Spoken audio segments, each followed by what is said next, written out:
Hello, and welcome to the Science Fiction and Fantasy Marketing Podcast, the show where we help you establish your author brand, increase the size of your audience, and sell more books.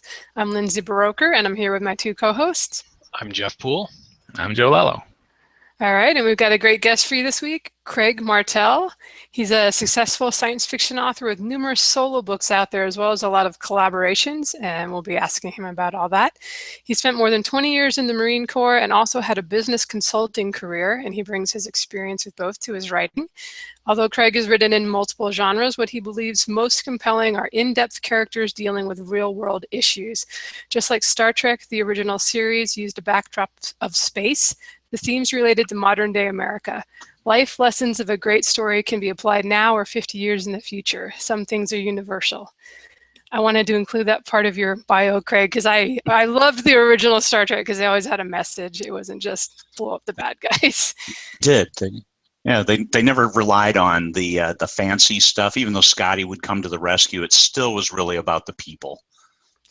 I missed that a little bit. I'm going to sound old school, but in some of the newer stuff, it's just like boom, boom, blow them up, chase, whatever.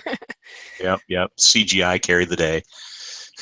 All right, but why don't you start out and tell us a little bit about yourself and how you got into self-publishing? And you've been super prolific since you got started a couple years ago. As a business consultant, I got my law degree, went into business consulting, and did pretty well.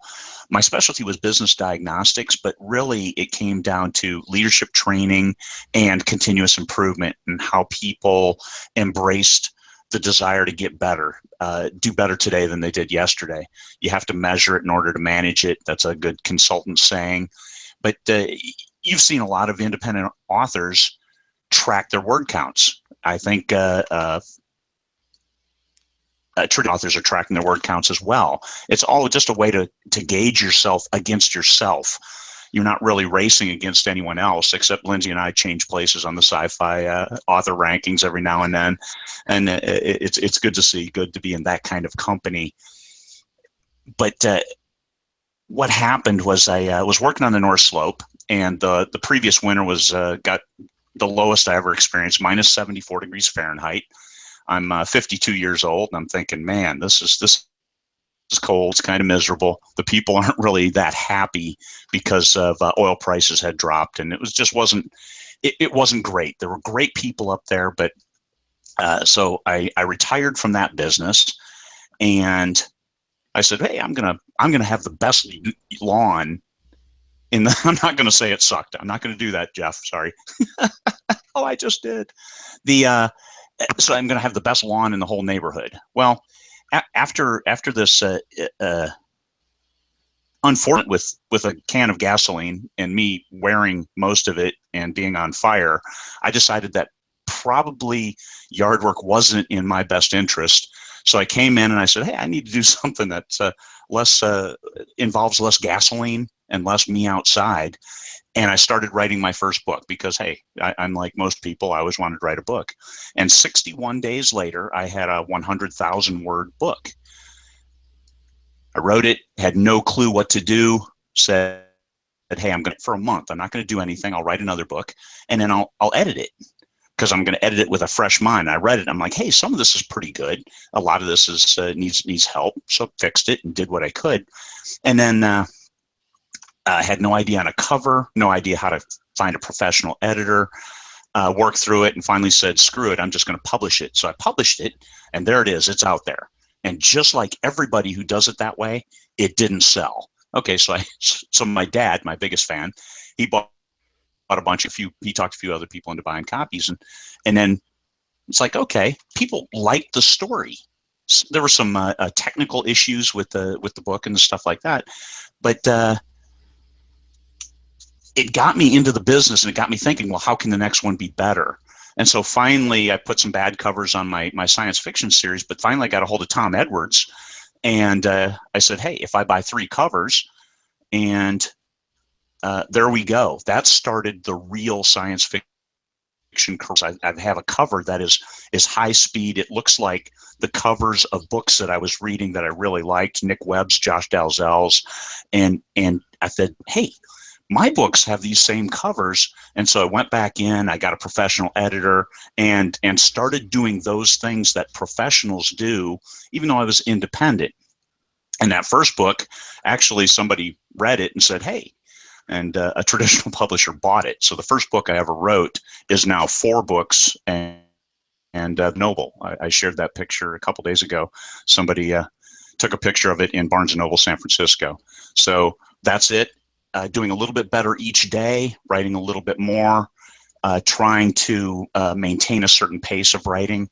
And all of a sudden I have, 24 full-length novels, 10 short stories in various anthologies, and a few box sets and things like that.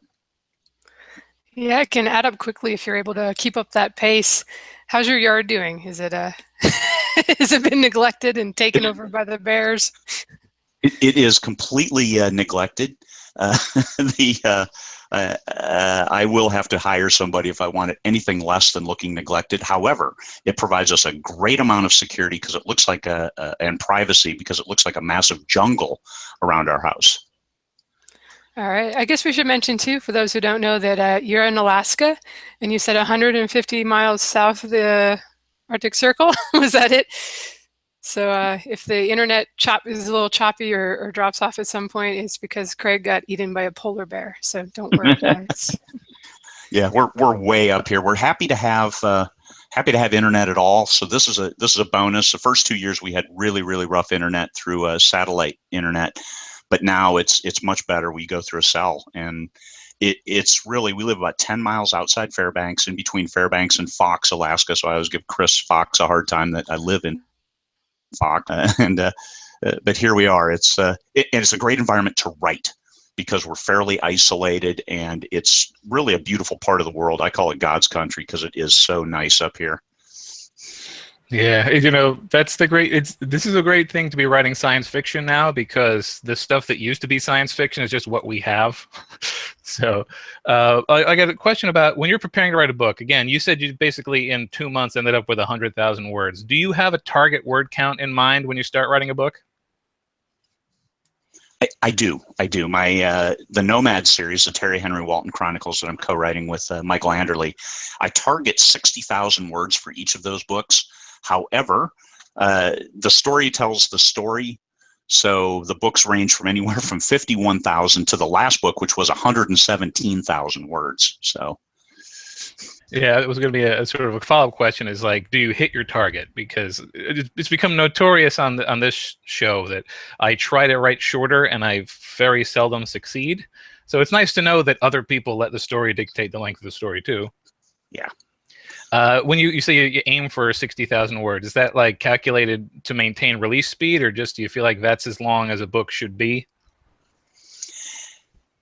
It seems like we look at a lot of data in regards to marketing and what is our sweet spot in regards to how long it takes to produce a book, as well as what the readers like for their time commitment.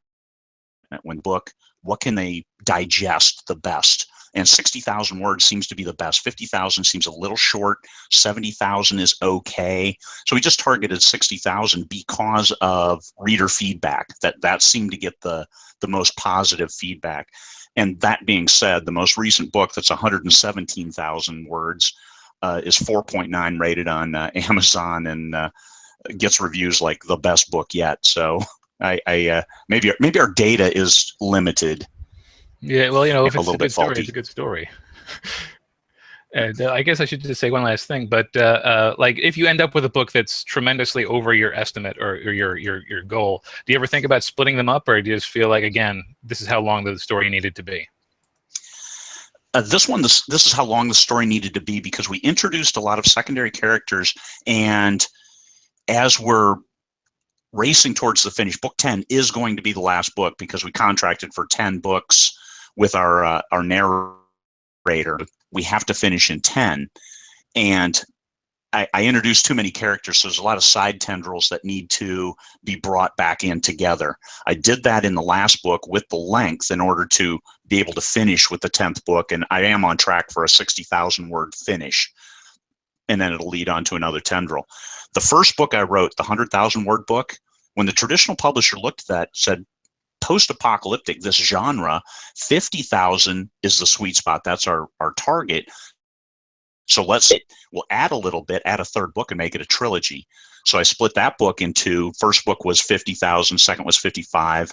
The third book was about 65. And then the fourth book was about 72 and the fourth book was a new contract to tie everything together and finish the series and leave no cliffhangers. Perfect. So I have a question for you. So when you're working on your stories, do you favor creating a full outline first, or do you prefer to watch the scene unfold as it happens? When I write a book, I write the first chapter and the last chapter, and everything else in between flows. I used to be a big golfer. I'd like to say I am a big golfer, but here it is July, and I haven't played once this year. When I write a book, I design the tee. And that is, the first page is so critical to get people into the book. The first words, everything has to flow on that first page. So I spend an inordinate amount of time making sure that we get the readers into the book with a story that flows very, very, very well, good hooks. And then the last chapter, what's that climax look like? How do we tie that ribbon on the package? And then everything else in between is the fairway and some sand traps. And we keep the momentum going forward until we're on the green, and then everything wraps up. So as I write, I probably only get 2,000-3,000 words a day at the beginning, but towards the end, I'll average 6,000 or 7,000 words a day writing, just because it flows so much better. Because we're on the green, we're putting, everything is focused in goal. Using that golf analogy, have you ever got yourself right into a sand trap? Out of bounds, even out of bounds. I have such a great group of beta readers. I sent a book. I'm like, I think this is the best book I've ever written. I sent it to the beta readers and they hated it. They're like, oh, it doesn't work. Oh my God, you can't do these flashbacks. What are you doing? Oh no.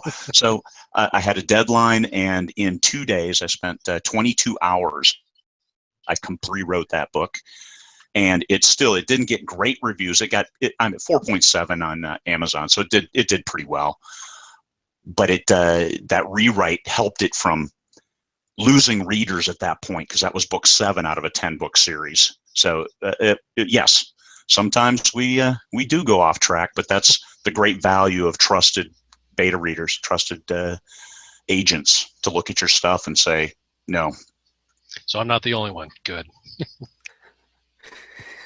All right, let me ask you, let me just say too, I like that 60 to 70,000 word goal for it seems to be right about the point where you can charge about $3.99 without feeling like you're jilting anyone or charging too much. And you can get them out every month too if you are a pretty prolific writer. I've been shooting for that goal with my pen name anyway. Those are pretty simple novels.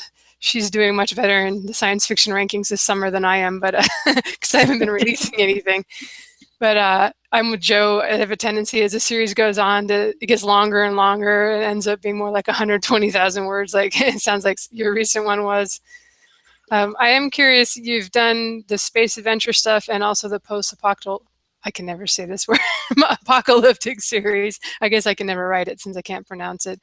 What are your thoughts on the two different kind of subgenres of sci-fi? Are they equally fun to write? Have there been any challenges more so with one than the other? I have to say, post-apoc, sometimes it's a little darker. You have to look at what people lost in order to re-find. And in space adventure, you can just have an adventure. The original Star Trek, people are happy, they're going well. And the post-apoc, they're trying to rebuild society. I like writing it because I like thinking about how do we get back to where we were, or get better from what we didn't like. And you'll see in my Terry Henry Walton Chronicles that he rails on bureaucrats hard, bureaucracy as a whole. So he's never interested in bringing back paper, so people can have forms to fill out and things like that.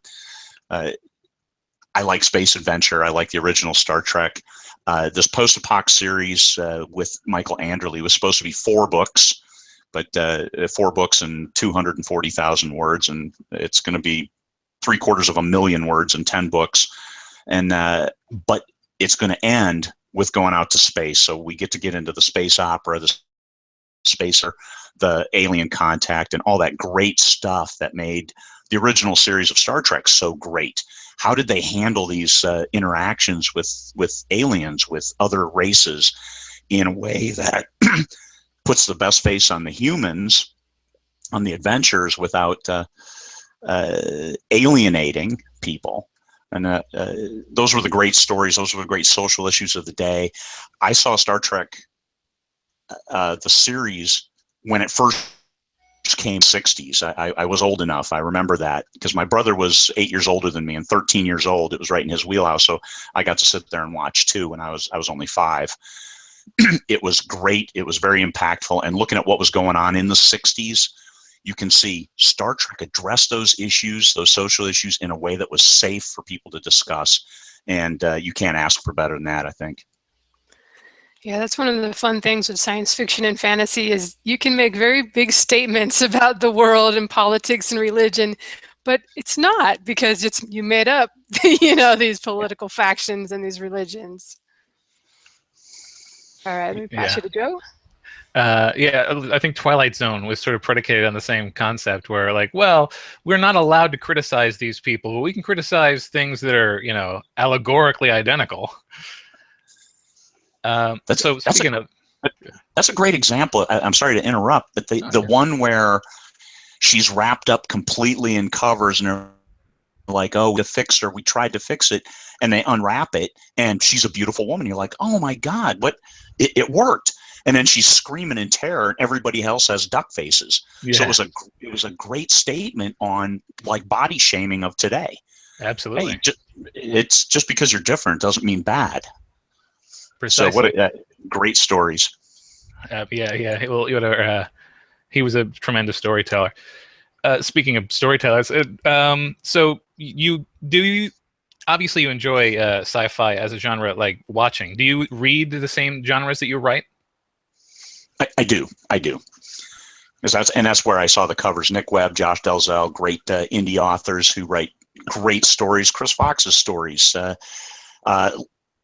Lindsay's sci-fi stories. I don't really read fantasy anymore, but I like sci-fi, and I do read that, so that's why I'm more comfortable writing there, shall we say. Oh, cool. And you say that, like, I mean, obviously these had an impact on you, and I would say probably influenced the way that you're going to write. Do you find you're still inspired by what you're reading now and what's coming out now? Yes. I'm reading less just because of writing and doing so many other things within the author community. But I still enjoy sitting down and losing myself in a great story.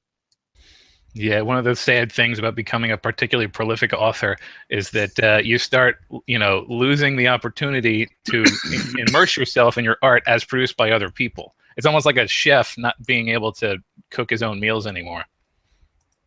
Yeah. The great just doing a anthology, the Expanding Universe. I've been doing one every 6 months in order to give some newer authors a chance to get some exposure with some experienced authors. And the cutoff was yesterday for submissions, so I've got the first 500 words on 15 different stories. Some were okay, and some were astounding. Looking at it's like I really want to keep reading, so I get to do that. And so that's another benefit of doing these anthologies with the submitting authors. Now, my target of 20 authors, I unfortunately allowed. We have 27, so I really got to cut it off at some point. Are any of your stories, regardless of the genre, are they considered right to market? And if not, have you ever considered it? I have not. Sci-fi was a big genre, and so I wrote in that. Post-apocalyptic was a genre. I didn't write something just to try to target into a market. The markets I like are the big ones, so it kind of worked. I'm not trying to create my own market. I think the biggest success story there is J.K. Rowling. She developed this market, what urban fantasy, is that what it would be called, for what she wrote, and a home run. Yeah, if you can do it. Right. Yeah, I mean, I do the same thing. I've always I've toyed with the notion of writing market. I was like, do I really want to conform to what everyone else is doing and or expecting, or do I just want to write what I really want to write? And as a writer, obviously, I'm going to stick with what's working for me. I like writing with the stories that are bouncing around my head. I don't want to know I have to alter it in some fashion to make it more appealing. So if they like it, great. If not, I'll know what not to do for the next time. So What is your genre, Jeff? I'm sorry, I don't. I do epic fantasy, and then for a change of pace, I actually switched over to a mystery. I added mystery. I didn't switch. Cozy mystery, or you go cozy mystery, Cozy Cabot mystery. Cove. Yep. It's kind of like modeled off the Cat Who series, just with dogs. Essentially, I'm a dog lover. That's great. I love that, man. All right, Lindsay, you're up. All right. You were mentioning these anthologies that you've been doing. Is that something you got involved with as a way to kind of get your name out there for your own stories and maybe drive more traffic? Or, I know you're really involved in the Michael Anderle's 20 books to 50K? Yeah, I say it backwards sometimes. 50 books to 20K, more work. But is it just about networking, or is it kind of a marketing strategy? When I first started doing it, I wanted to get into an anthology and I couldn't find one. I wasn't really that well known. And the adage is, if it's not written, write it yourself. And so I put out a call on the 20 books to 50K forum and said, hey, science fiction people, let's give the readers a broad variety of fiction subgenres. And we got, 17 people. And we put together an anthology. There was no limitations on what type of story, just science fiction. We had a nice Tom Edwards cover that I bought on one of his pre-made sales. Jump in those, August 6th for the next one, I think. And we wrapped that cover around it and put it out there. And we learned some things on pricing. And so we all got to learn something, because I'm obscenely transparent in, here's the financials, here's the market, is what keywords do we want to use, and shared all that. Hey, we changed the keywords, here's the new keywords, here's our categories, here's the note I sent to Amazon on which categories we want to get into. And then the second one was even better, and then the third one will keep going. So I gained some credibility as an editor, but most importantly, I learn a lot from the diverse viewpoints and experiences of the people in the anthology. And this latest one, we have 15 very well established and now 12 newer authors. So everybody will get a chance to learn, and we want to pick up each other's readers. So if Chris Fox wants a few of my readers that I've gotten via the Michael Anderle route, or Michael Cooper in his hard science fiction can bring over some readers to Bill Patterson, hard sci-fi, then it works for everybody. And the readers will especially win, because these things are massive. The last one was 950 KENP. So somebody can pick that up for 99 cents and you get a whole variety of reading. I remember I did that in the 60s and 70s with the science fiction anthologies back then in order to find new authors. Yeah, I noticed they're in Kindle Unlimited, and that sounds like a really great idea to do a low price, but then you've got all these pages. I'm in one of those anthologies right now too, or not one of yours, but a different one, and it's been cool to see that finally with Kindle Unlimited and the borrows, at least right now, you can actually make an anthology profitable. I feel like that's been a struggle for a lot of editors throughout history to, they're kind of happy if they can break even and pay the authors a little bit.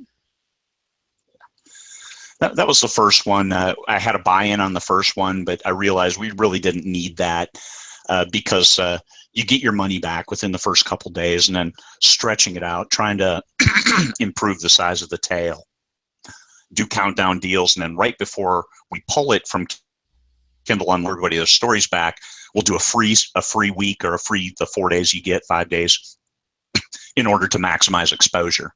So make a little money, maybe get some new readers, and then maximum exposure towards the end.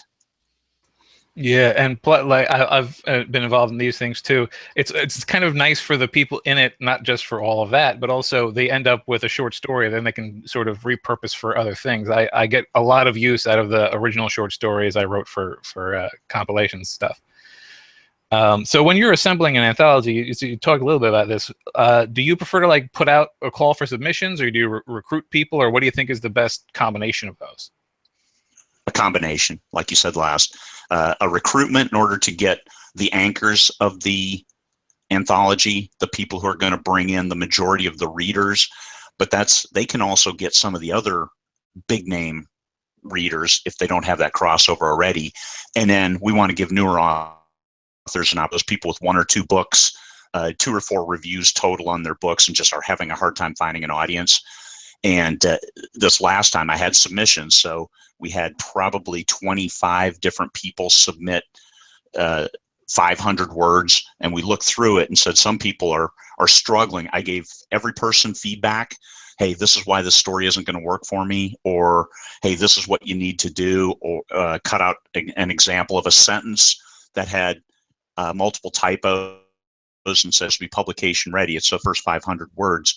Can we? Is this really the best you that you want to present to these other readers? Because you're going to lose them. And so I tried to give everybody some feedback, whether they got in or not. And for those people who got in, we've got a good process to review those stories and make sure that it's the best face possible. Because if you were going to snag somebody else's reader, you shouldn't have to tell them, no, keep reading so you can get the story. If you have to do that, you've lost them. Yeah, absolutely. And it's also funny how it's sort of like one of the things I was going to ask was like how you handle potentially a very large number of submissions, but you're going with 500 the first 500 words. And that ties in what you were saying earlier, how the very beginning of the story for you is super important because you have to pull people in. I can usually, within the first paragraph, usually it's like, hey, this is pretty good. And you really have to go far off base to lose me in the next rest of the page. But you keep it narrow and get that first sentence. It was the worst of times. It doesn't get any better than that. You just keep rolling, and all of a sudden you write the end, and life is good. Okay. So, how do you typically determine story placement in a box set with over a dozen different authors in it? I mean, are there any motivating factors in play, or is it a let's play it by ear type of thing and see where you end up? I try to group the stories in a way that a reader would flow through them, because we have 3 stories in verse 3 that are space comedy. So I don't want to scatter those out. So I'm going to have those side by side with the more humorous one first, and then roll in where the darkest one then leads into a different story afterwards. But pretty much, I hate to say it, but it's kind of hit or miss. I do my best, try to have a flow, but generally it's going to be a bunch of different stories, and hopefully people give them all a shot.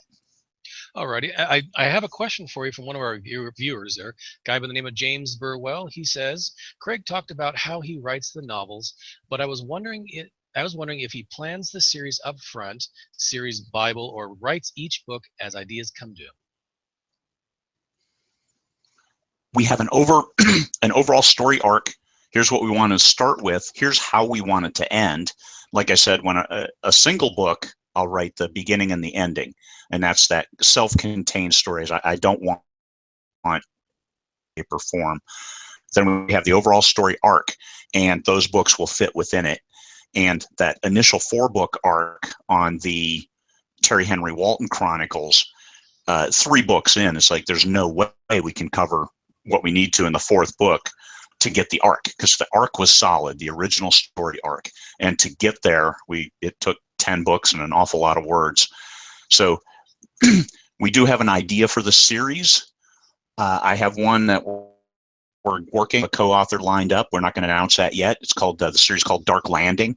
It really is a serial. If you could, it was kind of a mashup between Firefly, a little Bonanza, a little Star Trek, the original series. And that's going to be a number of serial self-contained stories that don't necessarily build on each other, but that they're going to be told within this universe. So it's going to be written almost like a TV show with 12 different stories. So that one will be unique in that regard. My other ones are all work within a similar umbrella. Do you worry at all when you're planning out these longer series that, like, well, what if this one doesn't take off, and maybe you're 3 books in and sales are looking like maybe it'd be more profitable to work on something else? Is that something that's come up at all yet, or something you've thought about? The absolute best book I ever wrote is People Raged and the Sky Was on Fire, a thriller based terrorist thriller based out of DC, kind of a pseudo autobiography. And that book didn't sell at all, and I was crushed. So there's one in that series, and then there's a short story in an anthology. I'm not an artist in the fact that I'm going to write it just for art's sake. Keep in mind, my background is business diagnostics, and it didn't sell. I really love to write a second book, but Free Trader has taken off. Let me write that fourth book, and that fifth, and that sixth. Nomad, I was going to write books 7, 8, and 9 in Free Trader. However, Nomad was doing so damn well, it's like, let me just finish through this series, and then we'll move on. Yeah, I've definitely had that experience where it's a lot easier to be excited about a series that happens to also be selling well. I've got a couple that I need to go back and wrap up and finish because I don't like to leave the reader hanging. And in my case, they were set up that way where you really need a couple more to finish the story. But boy, this other series is doing really well. I think I'm just going to write some more of those. Yeah, because you've got your dogs need fed. You also like that positive reinforcement that comes from the Amazon paycheck. You can make enough money, and it's not necessarily about the money, but if you've got 30 readers buy one book and 3,000 buy a second book, you also owe it to those 3,000 readers to give them a third book or a fourth book or something else. So that's how I looked at it, that it wasn't selling well, but this other one was, and really asking, hey, can I get more? And if you have a 90% read-through rate, which is what I've gotten, if I can get people to book 3 in any of my series, it's 90% after that. And Nomad all the way to book 9, we still have 90% read-through. So those are the books. People like them, and I get all kinds of positive reinforcement. And as I taught in continuous improvement in the plants, positive reinforcement is a good thing. Definitely true. All right, we like to kind of swing into the marketing stuff in the second half. So I'm curious, we talked about that you're really active in this Facebook group, and it sounds like you're kind of doing some networking with other authors also through the anthologies and stuff. How important do you think, your relationships that you've built with other authors has been in, it seems like you've really come on strong this year and you're having a lot of success. Do you contribute that to the work you've put into building relationships? The networking and the relationships are so important that, like I said, if it's not written, you must write. If it's not there, you build it. And if you have the ability, you have the responsibility. And I've run a number of conferences. So the 20 Books conference was something we talked about with Michael Anderle last fall. Hey, we need to do this because the people are saying, hey, we need to get together. And networking is so critical. Facebook is nice. However, it's not looking the person in the face and saying, hey, I've read your stuff and I have a question. That's so powerful. And that's, I think Martha Carr, yesterday, that was a 1-year anniversary of a conference where she went and saw Michael Anderle. And here a year later, she's publishing a book with him and it hit the bestseller lists. And look at the magic that can happen if you just talk to people, if you work with people. Not to hang on anybody's apron strings. That's not what it's about. It's about getting better individually as a writer, as a professional author. And the networking part is important. So yes, networking online is great. Seeing people face. I went to the Smarter Artist Summit, and that was great, getting to shake some hands. Chris Fox, Richard Fox, Josh Dalzell was there. Even Jasmine Walt got to shake her hand even. Those are great things. Those are good people just to talk with. Scott Paul, spent a lot of time with him. Everyone has different ideas on how things can work. There's the top of the mountain, and when you get up there, you realize that it's not really the top. Have you seen any ads for Harry Potter lately? I have. You think J.K. Rowling would not advertise, but she is. Hey, have you read the latest Harry Potter? Because the top of the mountain, even for somebody like J.K. Rowling, isn't the top. There's still another level. And as you climb, everybody's at a different place on their journey, but there's always another level that you can get to. And meeting people. So networking is important, I believe. Learning what you need to know at the time. So writing, now it's about craft. The hardest thing you'll ever do is writing the book until you've written the book, and then you'll only half the battle. So it's you learn what you need to know at the time to get done what you need to get done. It does seem that traditional publishing is known for a long time that the networking is a big part of it. You know, I've talked to way more authors that have gotten their agent by meeting them first at a conference or something than just by blindly submitting to the slush pile.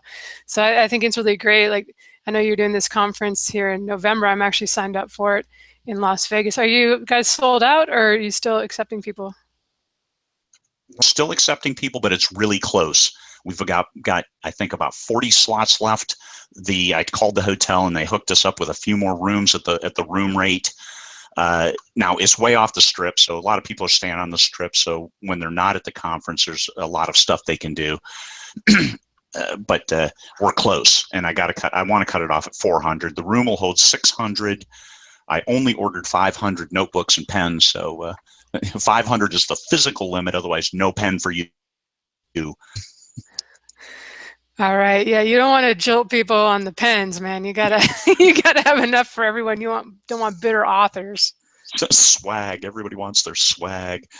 Do you have any recommendations for those people like the three of us on the show? You know, we're pretty hardcore introverts, all of us. This is our one social moment a week, I guess. But you know, I feel like a lot of authors they just want to write their book, and maybe you're not comfortable networking. Even, you know, I always find it online is easier. But any suggestions for people who may be a little more on the introverted side and not as comfortable reaching out to other people? That's a great thing about the internet. You can do some networking. If you are such an introvert that you can't go to a conference like 20 Books Vegas, where alcohol is available, and you can do it from online. You can do it just by message. And I've talked to a lot of people, and some people can't come to the conference because there's just going to be too many people. It's too loud. It's too noisy. That's great. Reach out. You can still coordinate. It's not as effective because there's nothing like looking somebody in the face. But this is the 21st century, and so you can reach out and touch people all around the world. I gave blood today. I'm still wearing my pink bandage. And while I was giving blood, my phone started ringing, and I'm like, oh man! So I went to click it off. Cork, Ireland. Somebody called me from Cork while I'm giving blood. I didn't answer. So you can reach out and touch anybody in the world, and that's the great thing about today. Yeah, that's very much true. And we actually have a question from the chat, although it may have already been answered by other people in chat. But is there a website that lists where some of these conferences, like when they are and what they are?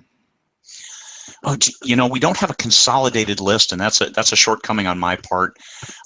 20 Books Vegas, and that's 20BooksVegas.com is Vegas. It's Sam's Town, November 3rd to the 5th. It's 3 days. It's only $99.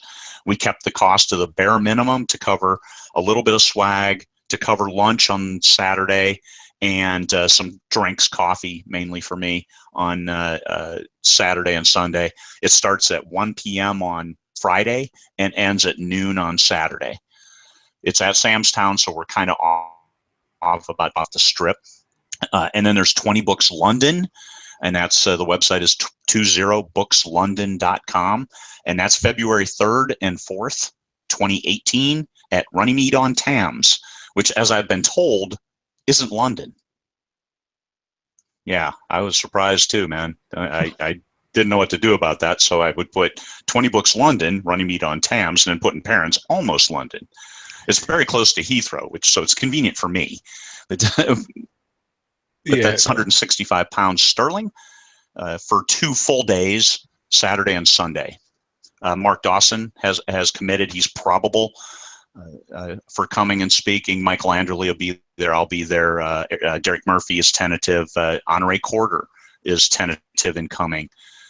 We have Abby Lynn Noor, and her topic is 40 days to 4 figures, because that was her methodology. So really good messages that people are going to be bringing to that show. Cool, excellent. And Kevin McLaughlin as well. I wouldn't worry too much about the London, not quite in London thing, because I mean, the New York Giants play in East Rutherford, New Jersey. I think people are accepting of variation. I'm with you. All right, so this is a common question for me, but when you're selecting, and you talked a little bit about this, when you're selecting your next release, how much marketing goes into that decision? Do you always select a series that's doing well and just sort of add on, or do you ever look at a series that's faltering and think maybe you can bring it back with a new edition? I had one book that didn't do well, and that was the People Raged. But the other books, I just put them in as they needed to go. My Cygnus space opera, which I took all the out of the series name, I took all of the guesswork out of what this series is about. Cygnus space opera, so everybody knows the genre. I wrote the first book, and I wasn't going to write the second book for 3 or 4 months. I was going to write some other stuff, but the first book did so. I wrote the second book, and then I delayed writing the third book because I started the series with Michael Anderle. And then I jumped in the middle of the Nomad series, even though that was doing so damn well, to write that third book because I wanted to finish that trilogy, even though there's going to be more books, finish those first 3 books to give them a much better story of humanity comes home, that the travelers came back to Earth. So you write what you have to write, what you feel, and starting to get burned out on the Terry Henry Walton Chronicles, even though it was doing very well. I'm like Jeff. I'm not just going to write it because this is the genre that people are making money in. I couldn't do that. I needed to do what was right for me to clear my head and tell that story, and then get back to the other story that needed to be told. Seeing how I just went through this myself, have you ever considered creating a brand new series just because it'd be easier to market than, say, a 6th or a 7th book in a series? I found the 6th or 7th book with the 90% read-through rate, send it out to the newsletter, post it on Facebook, get the bestseller tag, make lots of money from the readership. Even though we published the first book at 99 cents for that first day to reward the people who follow us, it's still marketing is limited in that regard. We hit Facebook pretty hard towards the end of the 30-day cliff in order to maintain that sales, because it's rank than it is to get it back after you've lost it. So we don't hit the release marketing because we're releasing books within the 30-day window. So we still maintain, get that algorithm love. Okay, good deal. Yeah, because I was kind of curious. Cause, yeah, I literally just did this, with my fantasy series. I could have created the 7th in the series, and like, you know what? I'm trying to attract some new viewers. It'd probably be easier just to come up with a new series or whatnot. Now, granted, it very well could be the 7th in my series, but I'd essentially just decided to give it a different name, set it in the same world, and say, yeah, guess what? New series. So, how'd that work out? Well, I just released it a couple of days ago, and so far it's doing pretty good. And I've actually even seen a bump in the I've seen a bump in the other books as well. So I'm not complaining. So far, I'll knock on some wood. So far, it seems to be working for me. Did you do any kind of different rollout strategy on that? No, not really. The only thing I really did is I did create a Facebook ad. I let people know everywhere that hey, I've got a brand new series going, and I just made certain. I even put for the first time ever on my series, on my cover, I put one of those little, like, not really a banner, what they call, like a little, like a starburst type of thing, something to attract attention. Said in my case, a new Lantari series. So that way it's still appeal to the old viewers as well as, oh hey, look, something new. Let's give it a try. So. But the bump in your original series suggests you're bringing in some new readers. So well done. I like that. It's a great story. Thanks. Yeah, I never never frown anytime I release something like this, a brand new series. All of a sudden, I see those numbers start ticking up. I'm like, dude, this is working so far. Fingers crossed. So I meant to do that. Yeah, exactly.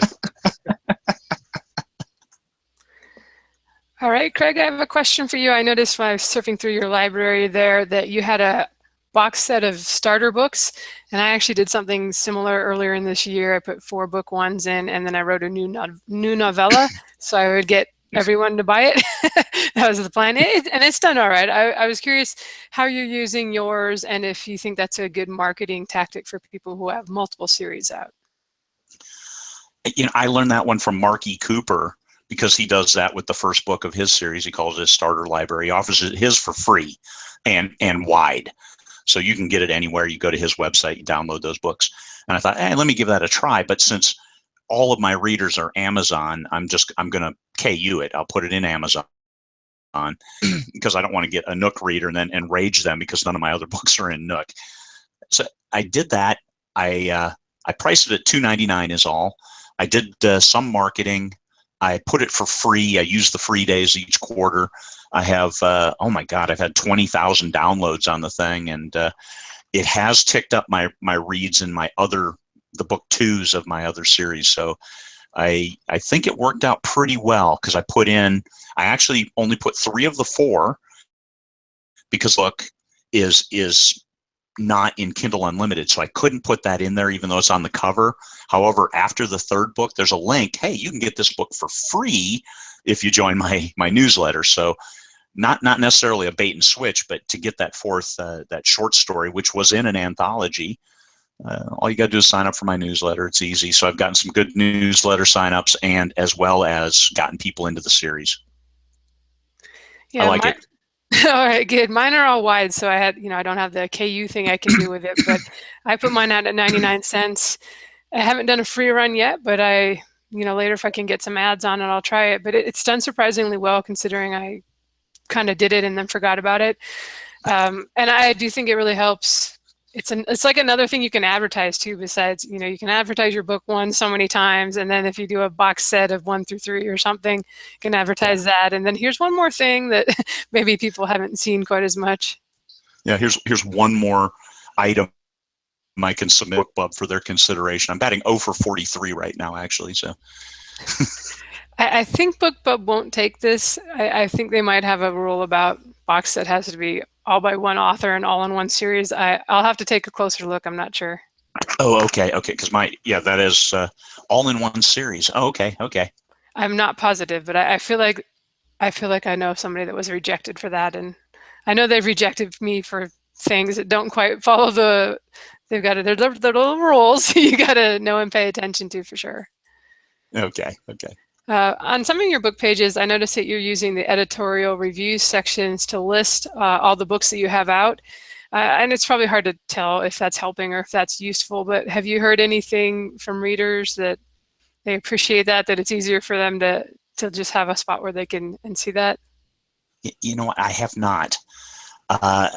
In my newsletter, that exact same list you see there is in the bottom part of my newsletter, which I stole that from Bellis because she puts all of her books in just a list, no images, and I did that with links, and I get clicks on those every single time I send my newsletter. So I think it's a good thing there.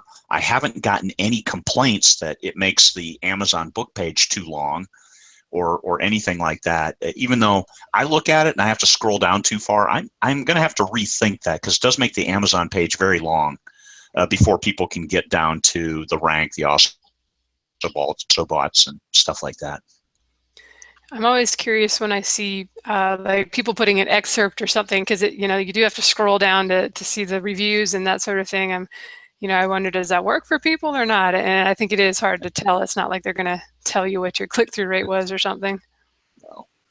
Boy, we could use Amazon collects that data. Man, we could use it. Just fess up. Come on, Amazon. Yeah, I had told previously on this show, it's very funny how much more information they have, but they're still sort of asking us to make decisions about the information they have. It'd be very helpful if they would just share it.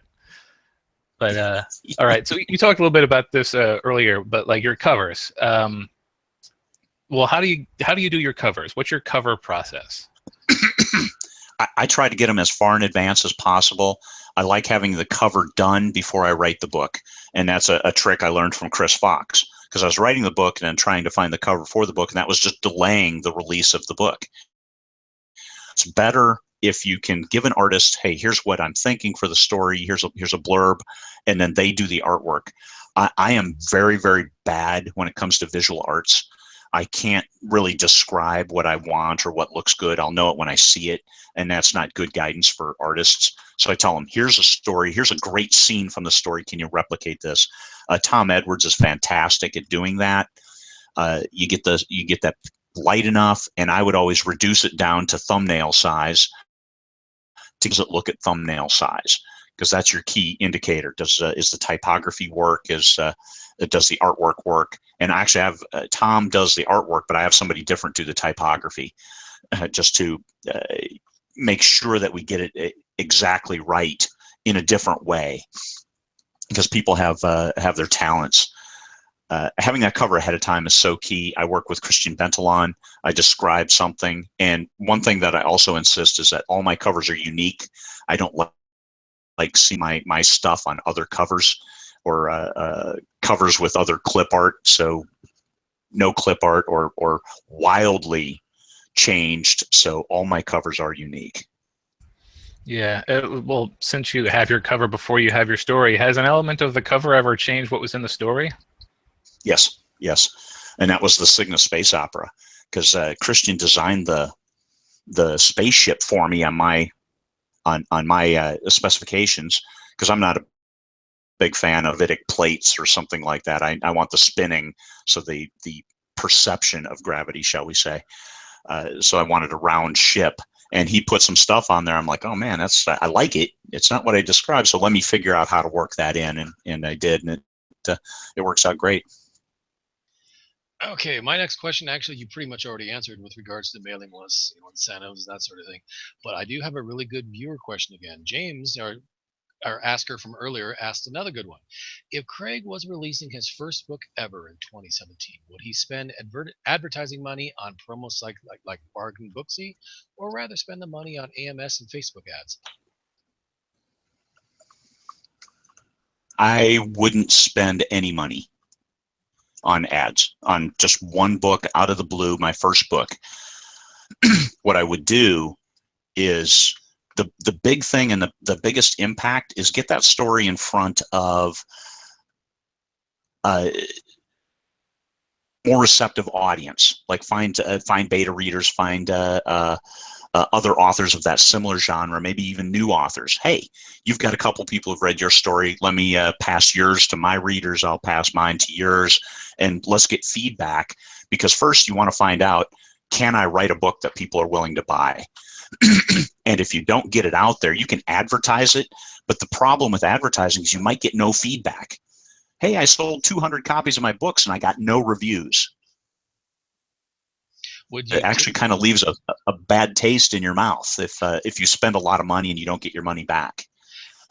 Like to say, going off that example, if you did release a book, for your first book ever in 2017 here, would you drop the price down low, let's say for the first week or so, like 99 cents, to try to encourage people to get in their hands, or would you leave it like just normal price for an indie author? And this is me with what I know now. I wouldn't discount it. Well, you know what?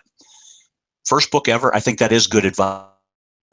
You want to get it into people's hands and find if it meets that minimum viable product standard. Is it a book that people like and are willing to read? Is somebody going to say, hey, I want to know what happens in the next book? I like your writing style. Those little things, positive reinforcement, we talked about that earlier. If you can get that positive reinforcement of, hey, you write a good story. I like the way this flows. I like this part of it. I look forward to the next one. That is motivating as hell for somebody who published one whole book. So I strategy, knowing what I know now, I think the 99 cents, maybe publish it and just leave it at 99 cents. And then get that second book out at $2.99, $3.99, whatever, based on the length and the genre kind of specifics. And then get that third book out. And when that third book out, then hit that first book hard. Maybe you're free, use your Kindle free days if that's what you have, or other methods. Hit Bargain Booksy, hit those other ones, and you might have to raise it to $2.99, $3.99, just so you can discount it viable on the Bargain Booksy, the Robin Reed's, ENT, those sites. All right. Now you were talking about this reviews. Do you do anything to encourage reviews from your readers? One of the things that I'm doing now is I'll upload the book. And as soon as I have, and I don't do pre-orders, I'm not a fan of pre-orders. So I'll upload the book. As soon as I get that ASIN, now I can the review link, and I will re-upload the book as soon as possible with the end. If you like this book, a few words help. Here's the link to the review. so people can finish the book and immediately click straight to the review. If they're reading on a certain Kindle reader, it takes them to a chance to give the review anyway once they hit the end. But putting it in there, that gives them an extra shot and takes them straight to the review page. So the first people who download the book don't have that in there, but anybody after that does. That's even if you want help, you need those 10 reviews for a lot of the advertising sites. Yeah, that's a good technique. I've not heard of that one before. And you mentioned some advertising sites require the 10 reviews. Is there anything else you think reviews are good for, just to build maybe reader confidence, or just to get good feedback to you, the author? Some people don't read their reviews. I read every single one, and I try to take away what you can take away from it. If I get a 1-star review, I wonder, first, why they really hate it. And it could be simple as hated it. All right, well, this reader was the wrong reader. Now, how was my marketing different that I got this book into that person's hands? And I always make it come back to me, but not in a negative way, in a way that I can then make the next book better or the next marketing campaign better. Yeah, I typically have a cutoff. Like, I'll read the first reviews, or like the reviews for the first month or so. Otherwise, it is psychologically destructive to me. Alrighty, so I have a question for you with regards to social networking. You mentioned you use Facebook, obviously. Do you feel maintaining a presence on the major social networking websites contributes to your book sales, or do you feel the only real useful benefit to using, let's say, Facebook is as a meeting place for betas or chatting with fans, etc.? I tell you what, I think I sell an awful lot of books off Facebook. A lot of the readers, once they become engrossed in a story, they become one with the characters, and anything you can share about those characters. Every Wednesday I write a short story, which today is Tuesday, isn't it?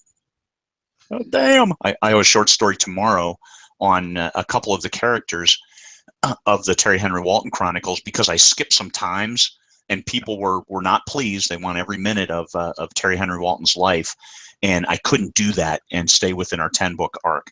So I promised short stories to fill in those little gaps and touch on some of the side characters. And I put those in my blog for free. Yes, by putting those, that personal relationship, and people like having a personal relationship with their favorite author. And I'm not going to claim favorite author status, but they like my books. They like some of the stories. So being in touch, I'll share a book and I'll get a long list of comments of, hey, got it, thanks for sharing that. When people pimp out books for free or 99-cent box sets, you're going to get 1,000 pages for 99 cents. You got to be kidding me. Why wouldn't you pick that up? Yeah, I get especially fans Lindsay asking me- Broker. Look at those. I mean, how many sales have you had lately? I've picked up all your stuff. Yeah, I get fans asking me all the time. It's like, oh yeah, if I'm waiting for your next book, but in the meantime, what should I read? Like, I've got a nice long list of fellow indie authors that I really enjoyed, and have at it. So yeah, it works. Some weight. All right, I think it's really cool that you're posting short stories for your folks on your Facebook and your blog. I'll do snippets from what I'm currently working on, and they seem to enjoy that a lot. I don't have it in me to set aside just to do short stories for that, but I think that's awesome. And I agree that I can definitely see that I do make sales on Facebook. I'll use the Amazon affiliate codes, and I'll often post that I have a new release like the night before it goes out to my mailing list. I'll post on Facebook to try to stagger everything. Is there anything else you do on Facebook? Any secrets or tricks? Have you tried the boosted posts and anything like that? On the Terry Henry Walton Chronicles, I write usually young adult. I didn't put any swearing in my books, and then I met Michael Anderle. So the Terry Henry Walton Chronicles required a certain colorful and flowering language. One of my first reviews on Nomad Found, the first book in that series, was too much cussing. This is horrible. It's like a violation of society as a whole. So I actually took that review in total and made it a Facebook ad, and that was my best ad ever, as far as relevance, as far as click-throughs, as far as buys. And actually I should resurrect it as we get to book 10. There's swearing in these books, there's cussing. Okay, Okay, that's awesome. I might have to steal that for my pen name because I write the naughty or the sci-fi romances with the pen name. And sometimes if the cover, I did a fantasy romance where the cover is a dragon and it's illustrated and it's just gorgeous cover, but it doesn't really say like, hey, there's going to be sex inside. And so some of the reviews are like, there was sex in my dragon book. What the heck? So I might have to go through those and see if I can find one for Facebook. I love that. All right, we're on the hour here, so I better wrap things up. You mentioned the conference, and I will put the links to both the Las Vegas and London one in the show notes. This is going to be episode 143, guys, marketingsff.com. But is there anything else you'd like to share? Like, which of your books should people check out? Oh, geez, the Terry Henry Walton Chronicles, 9 books long, soon to be 10, and that'll be a complete story arc, those 10 books. They read very fast. That's just my style. I like a book that you can pick up and just keep reading straight through. CraigMartelle.com, CraigMartelle.com. For you can see all my books. You can see the blog with my short stories. I do the snippets too as we build up to the last one had 10. Just because the book was so long, it was 35 days in between release. So you can see here's what's happening to build up to the story. And that also leads to quicker reviews. As we found, if you've written and published like about 25% of the book in snippets, in 1,000-word, you can get a review very, very quickly because those people who are bought into it skip through those sections and then just tear the book out, and we'll get 20, 25 in the first 2 days. All right, sounds great. I will put in the link to your website and your first book also there with the cussing. It kind of sounds like Michael was a bad influence on you, but hopefully it's turning out to be a good thing. Indeed, indeed. Thank you, Lindsay, Jeff, and Joe for having me. I really appreciate it. Thanks for all the info, Craig. Thank you for, yeah, thanks for coming on and joining us. I think it was a great show. Yep. So long, everybody. Take it easy. Thanks for listening. Bye, guys.